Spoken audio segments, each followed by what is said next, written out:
This is Dr. Trashbag, and today I'm going over the military AI improvements with Stellaris free update 3.4 Cepheus. So, the first item here is the AI empires will be less inclined to split their fleets into hundreds of tiny fleets. The AI will attempt to use a full fleet as their smallest unit to carry out military objectives. During peacetime, the AI will actively attempt to merge all fleets, and during wars, will try to merge two nearby fleets when possible. So, this is great. When I'm playing and there's tons of little fleets roaming around, I'm using my two or three pretty much maxed out fleets to kind of smack them up. And it can be a little tiring. So, it's really good that they're doing this change because they're like, oh, finally a 20k fleet so that my 40k fleet can actually have a decent battle. It eventually gets to the point where it feels like you don't really have a true opponent. And I really see this in game when I'm playing against the end game crisis. The other AI, they'll send these small 20k fleets when I'm battling like 300 to 1 mil K fleets of the in-game crisis. I'm like, come on, guys, y'all need to get some fleets together. Get some 200 to 300K fleet size and come help me out over here. So I'm hoping that that also translate to AI also being a little bit more helpful with the in-game crisis. Another thing that I haven't seen it mentioned yet, the in-game crisis when I'm playing at times 25 difficulty, usually the in-game crisis stations, I guess they're so high level that the game freaks out and they put it as one fleet power.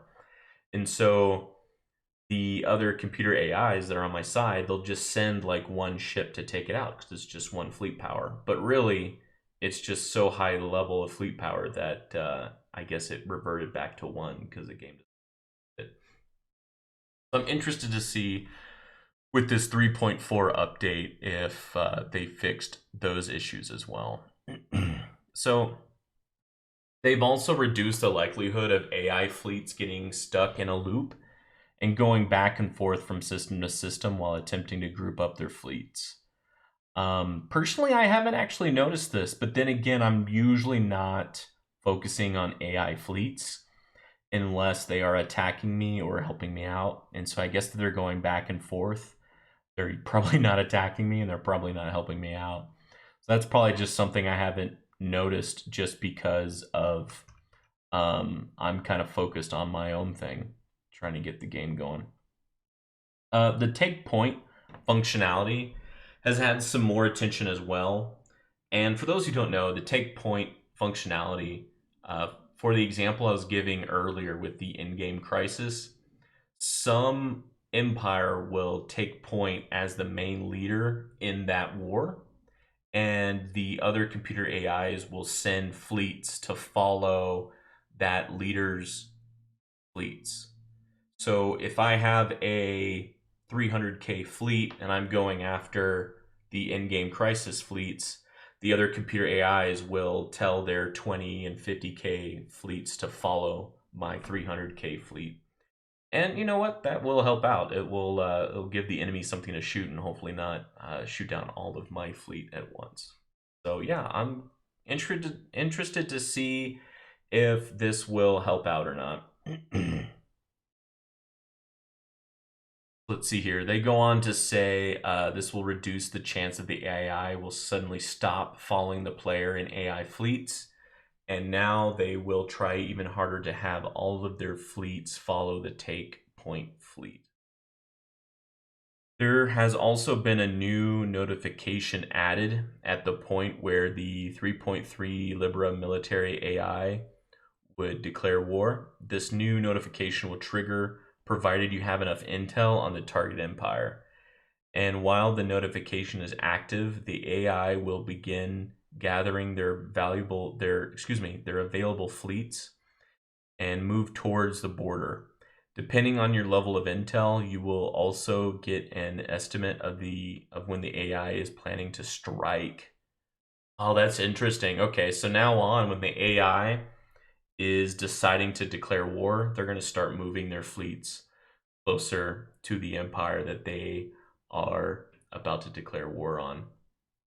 I mean, that's something that I do, so you can kind of get the first strike, and now they're also thinking the same thing. The AI will now also better handle conflicts within the crisis type empires. We've added a new war state to the AI, which is activated when the AI or its allies fight a mid or in game crisis. This means that the AI empires will obey players' take point commands during the crisis, as well as help out other allies if they're being attacked, and will be better at seeking out and destroying systems controlled by the crisis. That is good news because I have pretty much when I'm doing in game crisis, they're just not helpful at all. So I'm really glad to hear that they made some improvements there. We'll have to see um, how helpful they are. Okay, so technically this isn't a computer AI, but it is technically a like a script or a computer AI to kind of help you out to take care of sectors and planets so that you don't have to micromanage everything. When you get to the mid to late game, once you're getting like 15 or more planets, it kind of starts to become monotonous. And so having an actual planetary automation and sector automation is helpful.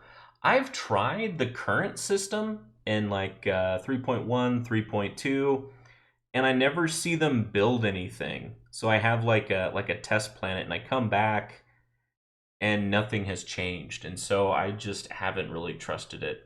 So I'm hoping that these improvements will actually do something. So in 3.4, we've also done another pass on sector and planetary automation. The design philosophy for the new automation system is that most players will be able to use some part of it. So the intention is not that all players will always use this and that it will satisfy all players. We hope that everyone will still find something that they feel is worth using. Okay, so they know it's not perfect, but they're hoping to reduce how much clicking we're doing because at the end of the day we want to have fun, and if you get to the point where you have 15 or more planets and it just becomes monotonous, we're not having fun anymore. So for me personally, I really enjoy the basically the start of the game when everything is new, everything's fresh, you don't know where anything is, and you're exploring.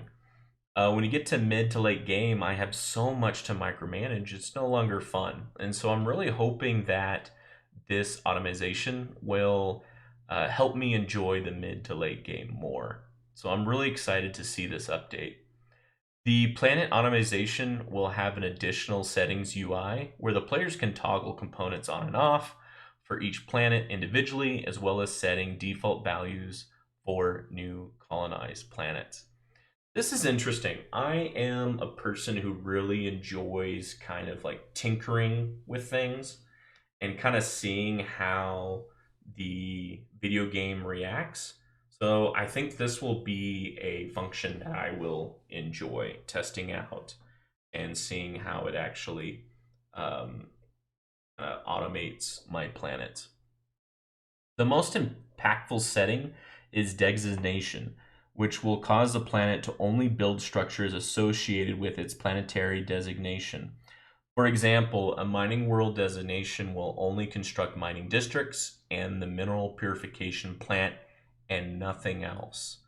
So yeah, I mean, when I usually play, I usually look at the planet and what it will be best at. Because some planets will just have a ton of mineral districts. And so I'm like, okay, this will most likely be one of my mining worlds. Or it will have some type of bonus where it's like plus 25% uh, minerals. And so, okay, this is going to be a mineral planet. But sometimes you kind of have to put a few other things in there. For example, housing and amenities. So it can't just all be mining. but well, let's keep on reading. Let's figure this out. So amenities, it will build new amenity buildings and also micromanage the priority of amenity producing jobs to minimize unnecessary amenity jobs. Well, there you go. Okay, so you could toggle it to be a mining world, but I guess there are other toggles where you can do amenities and other items. So this is great. This is great. I like what I'm hearing or what I'm reading, I should say. Rare resources. Build new rare resource producing buildings to target a +3 monthly income of all rare resources. That's nice. That's one less thing I have to keep up with. I like that. Pop assembly. Build spawning pools, cloning vats, robot assembly, etc., etc. Okay, yeah. Yeah, especially if you are playing with not maximum population assembly. I tend to go with the maximum population assembly and the most minimum in terms of population negatives. And so it kind of makes it to how it was in the past, to where you have tons of population at the end game. Um, but for those who don't do that, having these pop assemblies is great. Housing, construct additional housing either in districts or buildings when needed. Perfect. So I was stating that earlier. They got that right there. Great. Building slots. Automatically build a new housing district for the +1 building slot whenever there are no free building slots, especially useful to enable on automated planets like science designation, since they require many building slots. Okay, so that might not be every planet that I would probably trigger that on, but yeah, they put a good example here. If you're going to do a research focused planet, unless it's like a ring world or something, if it's a normal planet, it's not going to have research districts, so you're going to get most of your research from those buildings. Crime. Build new crime prevention buildings when crime reaches dangerous levels. That's good, because when you get to the late game, just your planets start just getting ridiculous, and it's usually just because there's tons of population. Clear blockers. Automatically clear blockers when it's preventing the construction of new districts. That's good. So usually I just do it early on, and maybe it might be good to trigger that just so that I'm not using energy earlier in the game. Use that energy for something else. Okay. Post-humanist employment. Builds the post-humanist employment center on planets with a raw research focus. Okay. Psycorps. Build a Psycorps building on all planets possible. Okay. So I think the last two are kind of niche things. Sector automation is now a system built on top of planet automation. Setting the sector focus will now change which designations planets will select when they are using automated designation selection in order to make the respect the sector automation. Okay, so basically you can set a sector to focus on something. I probably wouldn't do a sector like focus on minerals or something like that. I usually want to put that at the planet level, but we'll see. Um, actually learned like within the last year, hey, you need to make sure that every planet is in a sector so that you can have a governor, because those governor leaders do have great bonuses to your planets. So that was kind of something kind of funny. I've played hours and hours of this game, and I totally didn't know about that leader item. Okay, so auto resettlement improvements. For the 3.4 Cepheus update, we've also addressed some concerns and quality of life issues with auto resettlement. Ideal worlds such as ring worlds, guy worlds, hive worlds, and machine worlds now have a higher score when pops are deciding where to automatically resettle. Capital world planet designations also have a smaller increased score, and freshly founded colonies have a 25% from their designation. Okay, so yeah, that's going to help your population move into planets that most likely will help out your empire as a whole. I like that change.